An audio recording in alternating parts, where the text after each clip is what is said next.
Hi everybody, it's Rebecca Virginia, and today's video is a Try It Tuesday challenge hosted by Unicorn Dust Designs. Before I get more into the challenge, first please make sure that you are subscribed and hit the notification bell so you never miss out on a future video. For my first DIY, I of course had to do a wood round in honor of this challenge's host, Sammy from Unicorn Dust Designs, but I live in an apartment, so I didn't want to make a wood round for my front door, so instead I wanted to do one like a Lazy Susan that I could put on my coffee table. I got this Lazy Susan from IKEA, and I believe it was about $7 or $8, so not expensive at all. But here is where the trouble kind of came in, because this is of course a finished wood piece, and in all of Sammy's wood rounds, she is working with the unfinished wood rounds. She will sand them and then stain them, but I didn't want to sand this one, so I thought I would just try using the Waverly stain and just kind of see what would happen. And shockingly, spoiler, this ended up working really well and came out really great. The only trick was that you must wait until the stain is completely dried. And you'll see me, I'm using a microfiber cloth, just like Sammy recommends. I got this one from the Dollar Tree. And I am making really precise, smooth, even lines across the wood round. Since this stain is just going to sit on top of our wood round, you know, it's a finished wood round, so it's not going to be seeping into the wood like it normally would. You have to be really careful with what design you make, so I'm making those straight lines to mimic wood grain. But if you did a zigzag or a different pattern, the stain is going to dry in whatever pattern that you are using, so that's why I'm going very slowly, very methodically, and just making these lines. I only filmed myself doing the first coat, but I end up doing 2 coats, and I absolutely love the rich color that it gave, and it really does end up looking like wood grain. I was really impressed by it. I will link below the exact video that I am following from Sammy at Unicorn Dust Designs. But basically it's going to be having stripes on it, and I'm going to be using some paint. And first I need to find center, because I'm going to tape off center and paint one side of this. So I had to bring out the tape measure and try to figure out what center was, which was kind of hard because I kept spinning around. So that took a little bit of time. And then once I found center, I went ahead and just taped that down. I'm using a Dollar Tree paint tape, and it ended up working pretty well. I know Sammy recommends using the Scotch brand paint tape, and I ordered it on Amazon and it kept saying delayed on my delivery. So later in the video I have that tape, which I thought worked much better, but you know, worst case, the Dollar Tree, it still worked. So the next part is a total fail, and I almost edited all of this out, but then I thought it'd be a good learning experience for everyone.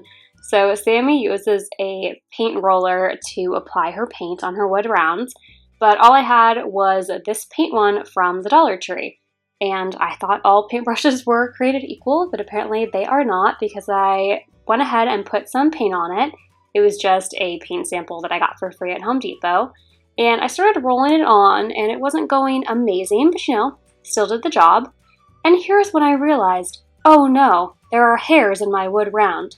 The entire brush was shedding off all these little fuzzies. It was everywhere. It was so textured.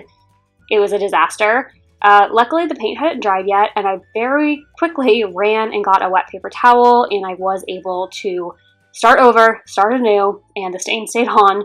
So then I just went in with this little sponge brush from the Dollar Tree Crafter Square section that I absolutely love using these. And I just ended up using that itty bitty little sponge brush to paint on everything. So I would just recommend either use a large sponge brush or go ahead and invest in a nice roller brush, because you do not want to have all those little fuzzies left over in your wood rounds. And here I am peeling off the painter's tape. So satisfying to see a nice, pretty crisp line. There were a couple little bleeds, but mostly it was pretty crisp. Next, I'm going to be creating the stripes on the upper half of our wood Lazy Susan, and I did finally get the good Scotch tape, and it finally came from Amazon, so that is what I am using. I'll link it down below. And what I'm doing first, I thought this was a really great tip by Sammy, and that is to lay down all your tape and basically use it as a ruler. So I'm laying it down, and then the sections that I'm going to be ending up painting, then I'm just taking off that tape and I'm gonna use it again in a second. And that just is a lot easier than having to take out the tape measure and measure, is this actually an inch and a half? So I'm just laying down the tape edge to edge, and then once I have it placed down where I want it, then I'll just go back in and remove any of that excess tape so that then I can create my stripes. Then I am finishing up the top area of the wood ground before going in with paint. And the paint that I'm using is the shade Elephant by Waverly in chalk paint. And I ended up using 2 coats of this shade of paint. The first time that I used it, I was being really careful and was scared that it might bleed through the tape. And it didn't really cover too well, so then the second time I went in with a heavier hand. And of course, I couldn't deny you all the satisfaction of seeing the paint be removed. And I have to say this paint did work better than, this paint tape did work better than the Dollar Tree one. As you can see, the lines are really nice and crisp, and I was super happy with the end result. Then I am adding on a stenciled word. So the stencil vinyl that I'm using is Oracle. That is what Sammy suggested, and it worked out very well. And the word that I chose to use is gather. So after I placed down the stencil and just made sure that it was completely adhered, I did go in with a very light layer of Mod Podge, just so that when I go in with my white paint, the Mod Podge just helps make sure that none of the paint bleeds out of the stencil. I ended up doing 2 coats of white paint just so that it was a nice and opaque color. And then I just peeled off the stencil. And some of the areas when I was peeling, I had to use my little weeding tool from Cricut just to make sure that everything was nice and weeded. And I was really pleasantly surprised with this stencil. There was no bleeding except for one tiny little bit of bleeding on the side, and that's where I missed an air bubble, so that's my own mistake. But other than that, the stencil worked great and it peeled off nice and easy. I was so honored when Sammy asked me to be the co-host for this month's Try It Tuesday. Sammy has helped me so much with my YouTube channel. I can't even begin to name the ways that she has helped me out. So I was so happy to do this wood round in honor of her. Try It Tuesday is a really fun, open challenge, open playlist created by Sammy over at Unicorn Dust Designs. And it's an amazing way to credit the other DIYers that you know and love. And you can just take one of their crafts and recreate it, make it your own, or just make it entirely as they did. We always make sure to give them credit by giving them a shout out in the video and linking them down below. But it's just a really fun way to introduce people to either new crafters that they might not have realized, or for you to be able to replicate a project that you've been admiring for a while. Thank you so much to Sammy for having me as a co-host this week. This next DIY I saw Liz Moore do, and I absolutely loved it. I reached out to her and asked if I could recreate it, and she very kindly said yes. I just thought it was so gorgeous and just really cool and actually kind of simple. It didn't take very long to do. I'm starting with what is actually an old Easter sign from the Dollar Tree. I just flipped it over so I'm working with the plain cardboard side. And then I just cut out this really cute rainbow SVG and placed that down onto the white sign. Now the flowers that I'm using are from Sola Flowers. They sent these to me, but they're not paying me to say that they're amazing, but I'm gonna say it, they're amazing, and I absolutely loved them. They're the same ones that Liz used in her video. She also used the Sola Flowers, and they're having a big 70% off sale on a lot of their favorites. So I will put a link down below if you guys want to check these out.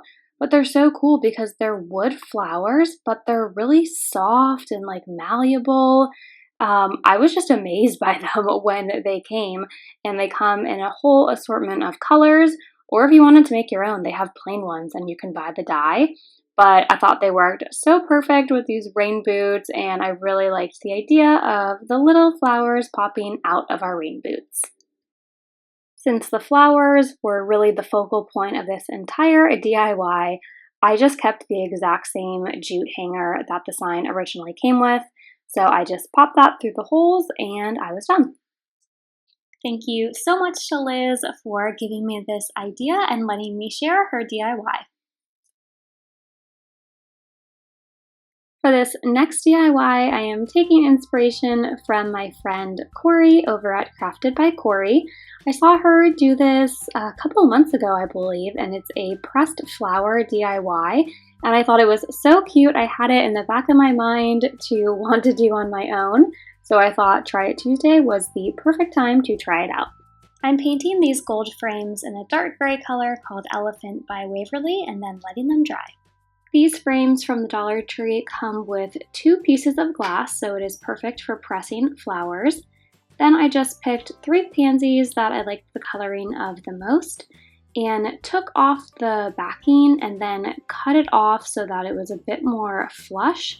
That way my glass could actually close and it wouldn't break the glass or anything.